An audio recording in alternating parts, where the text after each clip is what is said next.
या देवी सर्वभूतेषु मां कुष्मांडा रूपेण संस्थिता नमस्तस्ये नमस्तस्ये नमस्तस्ये नमो नमः।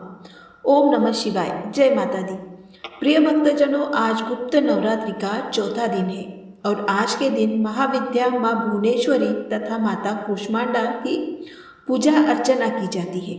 10 महाविद्याओं में से देवी भुवनेश्वरी को चौथे स्थान पर पूजा जाता है। पुत्र प्राप्ति की कामना से भी देवी भुवनेश्वरी की पूजा की जाती है। अपने नाम के अनुरूप ही यह पूरे तीनों लोगों की स्वामिनी है।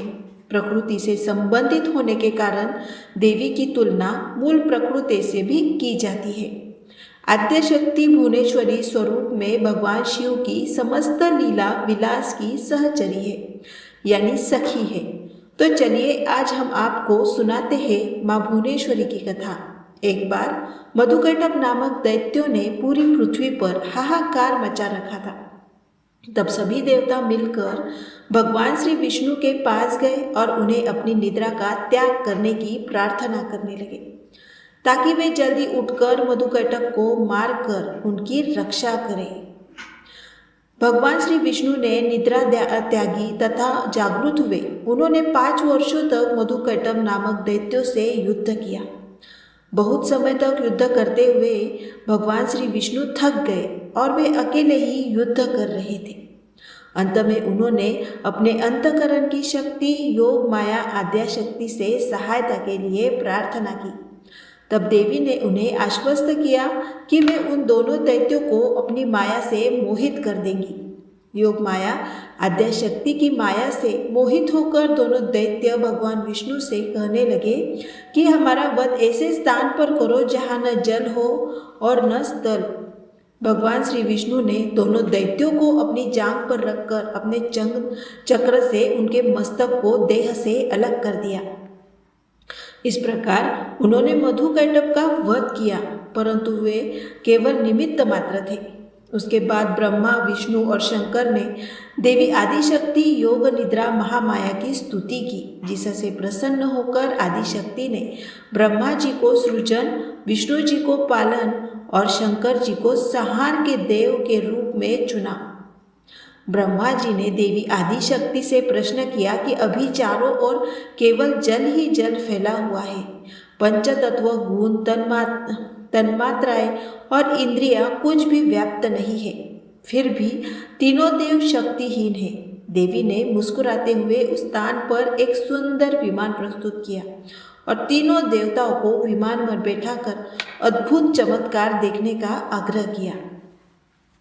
तीनों देवों के विमान पर आसीन होने के बाद वह विमान उड़ने लगा और मन की गति से उड़कर एक अजीब से स्थान पर चला गया। यह स्थान असल में रत्नों का द्वीप था।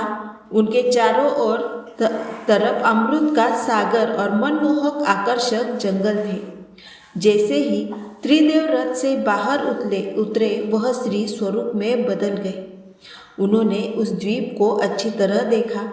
फिर वहां उन्हें एक शहर मिला जिसके चारों तरफ सुरक्षा की 9 परतें थी और इस शहर की सुरक्षा उग्र स्वभाव के भैरव क्षेत्रपाल भ्रातुका और दिक्पाल कर रहे थे।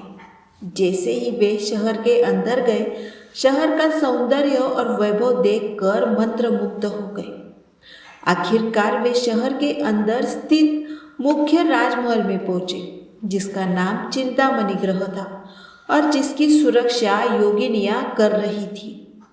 यह शहर त्रिपुर था और देवी भुवनेश्वरी की राजधानी, जो मणिद्वीप की राजधानी थी। जैसे ही त्रिदेव महल के अंदर गए, उन्हें देवी भुवनेश्वरी के दर्शन हुए। उनकी छटा लाल रंग की थी। उनकी 3 आंखें, 4 हाथ थे तथा उन्होंने लाल रंग के आभूषण पहने थे। उनके शरीर पर लाल चंदन का लेप लगा था तथा उन्होंने लाल कमल की माला पहनी थी। बाएं हाथ में उन्होंने अंकुश और पाश पकड़ा था और दाहिने हाथ से अभय तथा वरद मुद्रा दिखाई दे रही थी। उनका मुकुट अर्धचंद्र रूपी मणि से सुसज्जित था। यह सब देखने के बाद भगवान श्री विष्णु ने अपने अनुभव से शंकर जी तथा ब्रह्मा जी से कहा कि यह साक्षात देवी जगदम्बा महामाया है और इनके साथ ही यह देवी हम तीनों और संपूर्ण चराचर जगत की कारण रूपा है। तीनों देव भगवती भुवनेश्वरी की स्तुति करने के निमित्त उनके चरणों के निकट गए। तीनों देव ने देवी के चरण कमलों में नखों की संपूर्ण जगत को देखा और यह सब देखने के बाद त्रिदेव यह समझ गए कि देवी संपूर्ण ब्रह्मांड की जननी है। माँ भुवनेश्वरी को आदि शक्ति और मूल प्रकृति भी कहा गया है। भुवनेश्वरी देवी ही शताक्षी और शांगभरी नाम से प्रसिद्ध होती। कहते हैं कि इन्होंने ही दुर्गमासुर का वध भी किया था। इन्हें काल की जन्मदात्री भी कहते हैं। इनकी मुख्य आयुध अंकुश और पाश है। आदि शक्ति भुवनेश्वरी माँ का स्वरूप सौम्य और अंग कांति अरुण है। देवी भुवनेश्वरी के एक मुख है, 4 हाथ है, 4 हाथों में गदा, शक्ति का राजदंड, व्यवस्था का प्रतीक, माला, नियमितता और आशीर्वाद मुद्रा, प्रजा पालन की भावना का प्रतीक है। आसन, शासन, पीठ सर्वोच्च सत्ता का प्रतीक है। इस प्रकार सर्वस्वरूपा मूल प्रकृति की भुवनेश्वरी है, जो विश्व को वमन करने के कारण वामा शिवमय होने से चेष्टा और कर्म नियंत्रण का फल दान करने तथा जीवों को दंडित करने के कारण रौद्री भी कही जाती है। भगवान शिव का वाम भाग ही देवी भुवनेश्वरी कहलाता है। भुवनेश्वरी के संग से ही भुवनेश्वर सदाशिव को सर्वेश होने की योग्यता प्राप्त होती है। महानिर्वाण तंत्र के अनुसार समस्त महाविद्या एवं भगवती भुवनेश्वरी की सेवा में सदा संलग्न रहती है। 7 करोड़ महामंत्र इनकी सदा ही आराधना करते हैं। प्रेम से बोलिए माँ भुवनेश्वरी की जय। ओम नमः शिवाय। जय माता दी। प्रिय भक्तजनों, अब आप बड़ी ही श्रद्धा के साथ प्रसन्न चित्त मन से माता कुष्मांडा की कथा सुनिए। कौशल देश में सुशील नाम का एक निर्धन ब्राह्मण रहता था। प्रतिदिन मिलने वाली भिक्षा से वह अपने परिवार का भरण पोषण करता था। उसके कई बच्चे थे। प्रातःकाल वह भिक्षा लेने घर से निकलता और सायंकाल लौटता। देवताओं, पितरों और अतिथियों की पूजा करने के बाद आश्रित जन को खिलाकर ही वह स्वयं भोजन ग्रहण करता था। इस प्रकार भिक्षा को वह भगवान का प्रसाद समझकर स्वीकार करता था। इतना दुखी होने पर भी वह दूसरों की सहायता के लिए सदैव तत्पर रहता था। यद्यपि उसके मन में अपार चिंता रहती थी, फिर भी वह सदैव धर्म कर्म में लगा रहता था। अपनी इंद्रियों पर उसका पूर्ण नियंत्रण था। वह सदाचारी, धर्मात्मा और सत्यवादी था। उसके हृदय में कभी क्रोध, अहंकार और ईर्ष्या जैसे तुच्छ विकार उत्पन्न नहीं होते थे। एक बार उसके घर के पास सत्यवत नामक एक तेजस्वी ऋषि आकर ठहरे। वे एक प्रसिद्ध तपस्वी थे। मंत्रों और विद्याओं के ज्ञाता थे। उनके समान आसपास दूसरा कोई नहीं था। शीघ्र ही अनेक व्यक्ति उनके दर्शन को आने लगे। सुशील के हृदय में भी उनसे मिलने की इच्छा जागृत हुई और वह उनकी सेवा में उपस्थित हुआ। सत्यव्रत को प्रणाम कर वह बोला, ऋषिवर, आपकी बुद्धि अत्यंत विलक्षण है। आप अनेक शास्त्रों, विद्याओं और मंत्रों के ज्ञाता हैं। मैं एक निर्धन, दरिद्र और असहाय ब्राह्मण हूँ। कृपया मुझे बताइए कि मेरी दरिद्रता किस प्रकार समाप्त हो सकती है। उसने आगे कहा, मुनिवर, आपसे यह पूछने का केवल इतना ही अभिप्राय है कि मुझ में कुटुंब का भरण पोषण करने की शक्ति आ जाए। धन के अभाव के कारण मैं उन्हें समुचित सुविधाएं और अन्य सुख नहीं दे पा रहा हूँ। हे दया निधान, तप, दान, व्रत, मंत्र अथवा जप, आप कोई ऐसा उपाय बताने का कष्ट करें जिससे मैं अपने परिवार का यथोचित भरण पोषण कर सकूं। मुझे केवल इतने ही धन की इच्छा है जिससे मेरा परिवार सुखी हो जाए। यह सुनकर सत्यव्रत ऋषि ने सुशील को भगवती दुर्गा की महिमा बताते हुए नवरात्रि व्रत करने का परामर्श दिया। महर्षि सत्यव्रत ने आगे कहा, हे ब्राह्मण, मैं तुम्हें माता कुष्मांडा की कथा का श्रवण करता हूँ। इसलिए तुम उसे भली भांति मन लगाकर और साफ सुथरे मन से श्रद्धा भाव से श्रवण करो। इसको श्रवण करने मात्र से व्यक्ति के अनेक दुखों का नाश होता है, उसे सुख समृद्धि की प्राप्ति होती है और मन में माँ के प्रति भक्ति भाव जागृत होता है। तो हे ब्राह्मण, आज तुम माता कुष्मांडा की भक्त कथा सुनो और माँ भगवती के गुणों को गाओ। यह उस समय की बात है जब ब्रह्मांड अंधकार से भरा हुआ एक शून्य के समान था, लेकिन फिर एक दिव्य प्रकाश की किरण चारों ओर फैली, अंधेरे उजियालों में परिवर्तित होने लगा। उस प्रकाश की कोई सीमा नहीं थी। सहसा प्रकाश एक दिव्य देवी के रूप में बदल गया। वह कोई और नहीं बल्कि स्वयं देवी कुष्मांडा थी। अपनी मंद मंद हल्की हंसी के साथ अंड यानी ब्रह्मांड को उत्पन्न करने के कारण इस देवी को कुष्मांडा नाम से संबोधित किया गया। देवी कुष्मांडा की मुख मुस्कान के कारण ब्रह्मांड का जन्म हुआ है। हे ब्राह्मण, उन्होंने ही पृथ्वी, सभी ग्रहों, चंद्र, सूर्य, तारे, आकाश तथा आकाशगंगा को अस्तित्व प्रदान किया।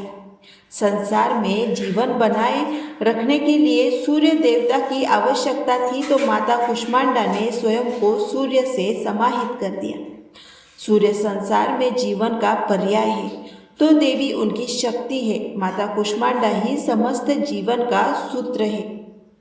जब वह सूर्य भगवान की मंडल में रहती है, तो देवी का अलौकिक तेज दिनकर को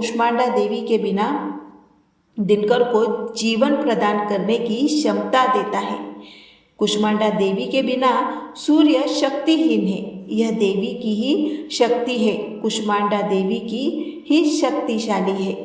इनसे ही जगत रोशन है। यह केवल एकमात्र ऐसी देवी है जो सूर्यमंडल के भीतर के लोगों में निवास करती है। इनकी पूजा करके व्यक्ति अनेक कष्टों और पापों को दूर कर सकता है। हे ब्राह्मण, सुशील माता कुष्मांडा की स्तुति करने से आयु, यश, शक्ति, बुद्धि का विकास होता है और साथ ही सभी रोगों से मुक्ति मिलती है। सभी तरह की नकारात्मक शक्तियाँ दूर हो जाती है और सभी तरह के कष्ट तथा समस्याओं का समाधान होता है। इनकी पूजा करने से सुख, समृद्धि और उन्नति प्राप्त होती है। दुख, विपत्ति और कष्ट से मुक्ति मिल जाती है। साथ ही ज्ञान की भी प्राप्ति होती है।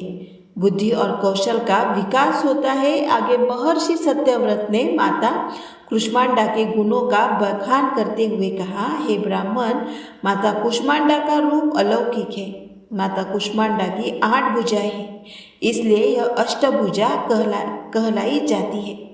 इसी के साथ उनके हाथों में कमंडलू, धनुष, बाण, कमल पुष्प, अमृत, पूर्ण कलश, चक्र तथा गदा है। 8वें हाथ में सभी सिद्धियां और निधियों को देने वाली जपमाला है। इन देवी का वाहन सिंह है। संस्कृत में कद्दू को कुष्मांडा कहते हैं, इसलिए इन देवी को कुष्मांडा कहा जाता है। इन देवी का वास सूर्यमंडल के भीतर लोक में है। सूर्यलोक में रहने की शक्ति और क्षमता केवल इन्हीं में है, इसलिए इनके शरीर की कांति और प्रभा सूर्य के समान चमकती रहती है। इनके ही तेज से दशों दिशाएं अलौकिक है।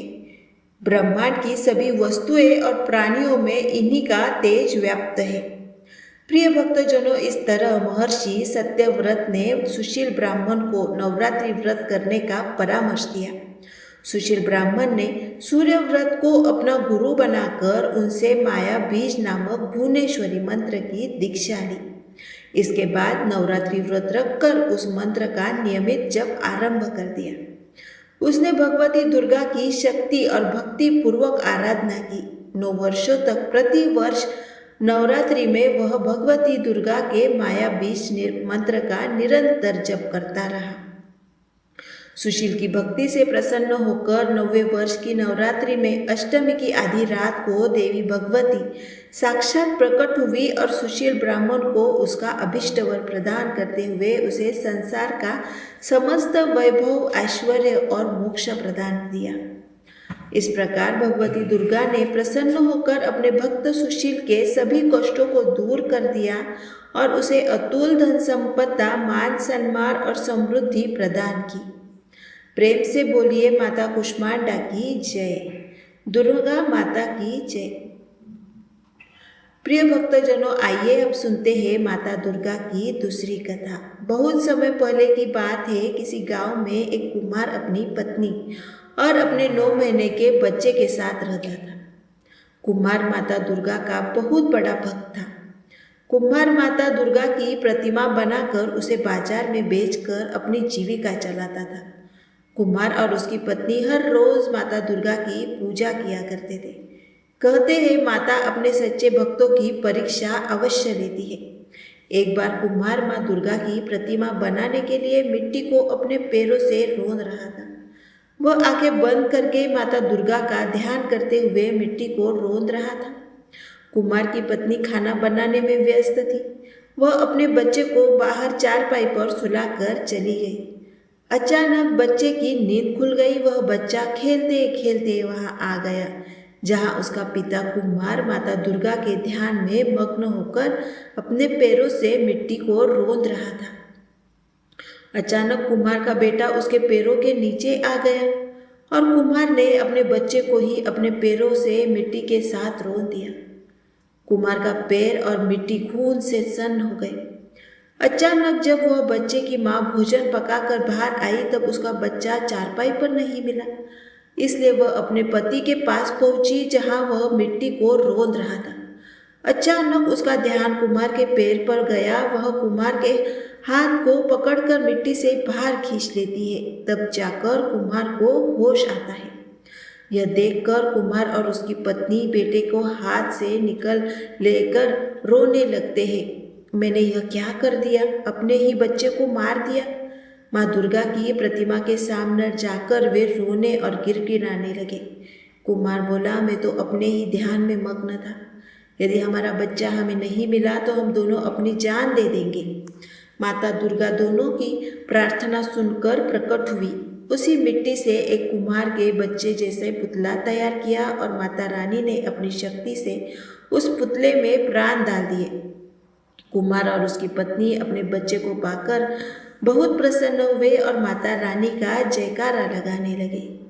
देवी माँ अपने भक्तों की परीक्षा अवश्य लेती है, तो एक बार प्रेम से बोलिए माँ भवानी की जय हो। जय माता दुर्गा।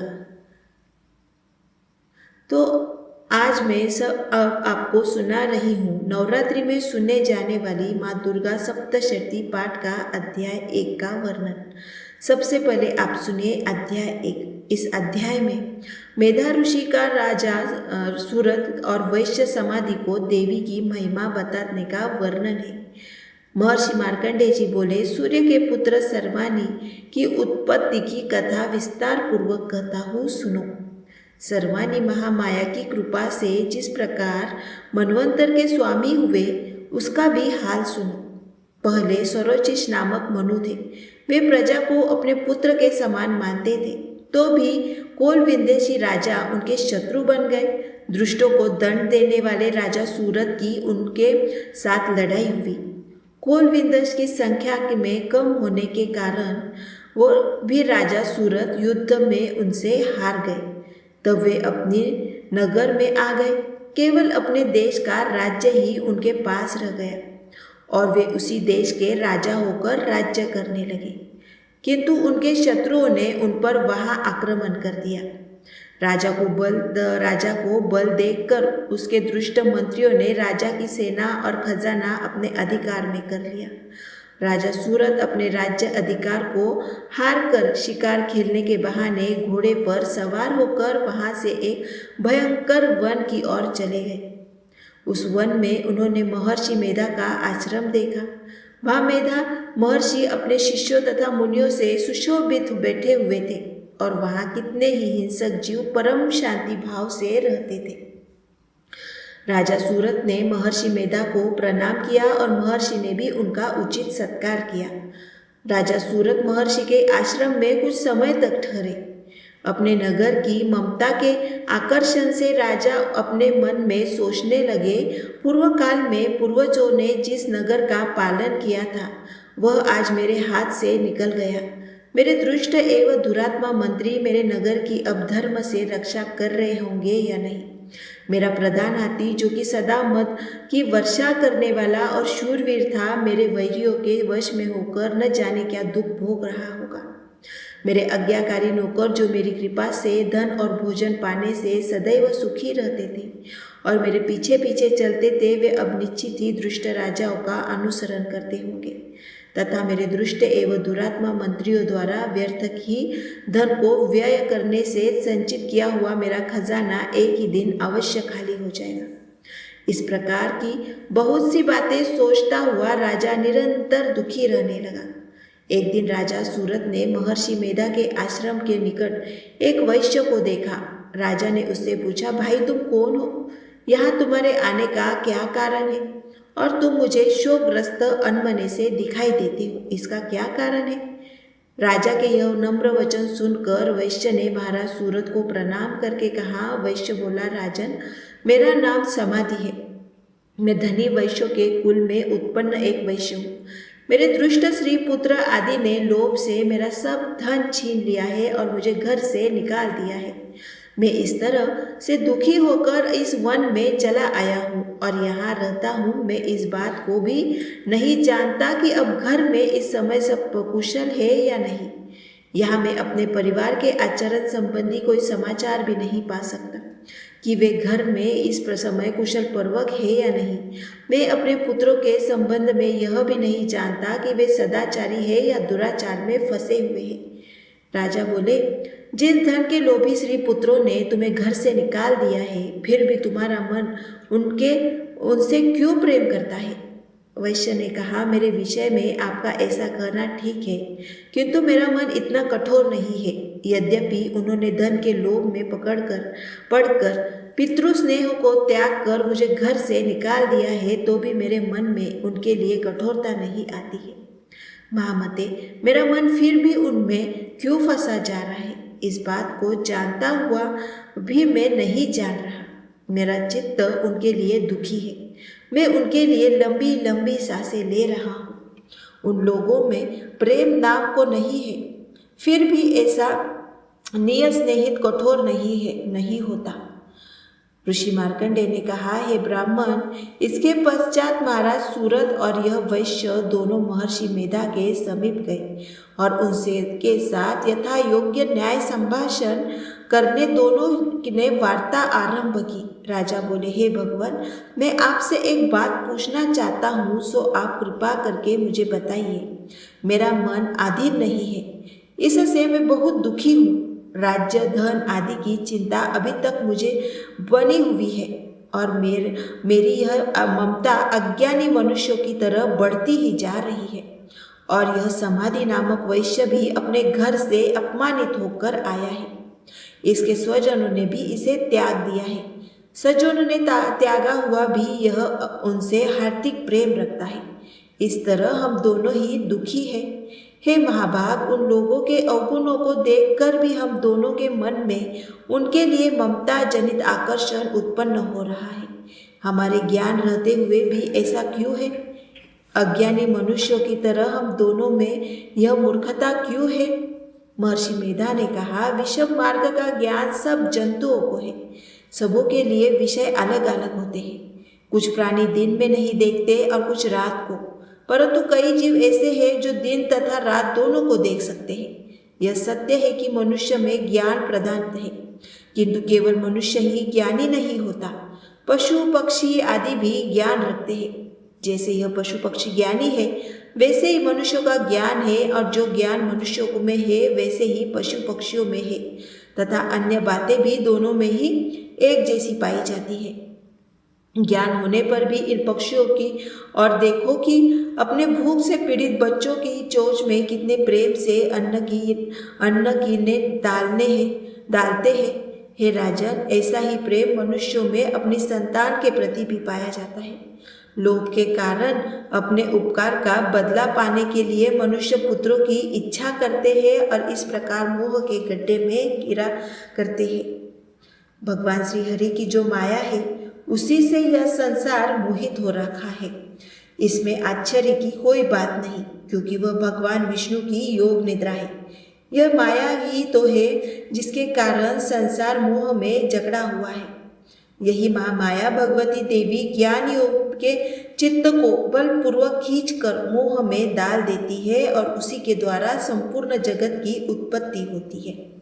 यही भगवती देवी प्रसन्न होकर मनुष्य को मुक्ति प्रदान करती है। यही संसार के बंधन का कारण है तथा संपूर्ण ईश्वर की भी स्वामिनी है।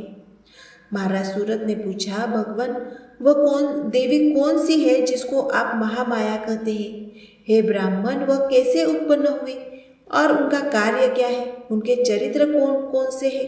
प्रभु, उसका जैसा प्रभाव हो, जैसा स्वरूप हो, वह सब ही कृपा करके मुझसे कहिए, मैं आपसे सुनना चाहता हूँ। महर्षि मेधा बोले, राजन, वह देवी तो नित्य स्वरूपा है।